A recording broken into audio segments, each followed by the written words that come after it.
Binaybay ng aming team ang ginagawang coastal road ng Barangay Alimsog.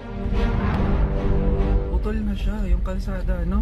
Dito naabutan nila ang mga truck na may nakasulat na High Tone Construction Company. Meron ding maliit na field office ang DPWH. Walang tao.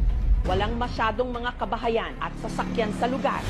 Pero ang kalsada, 2 lanes at kompleto pa ang street lights.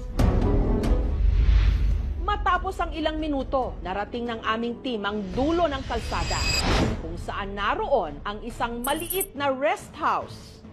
Sa hindi kalayuan, may isang yate na nakadaong sa isang sementadong pantalan.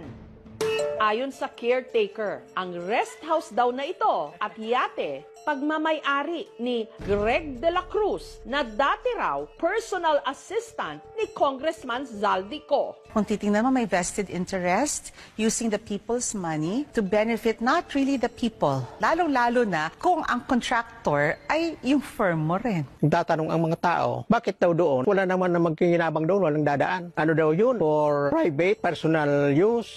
Dito, maraming nangangailangan.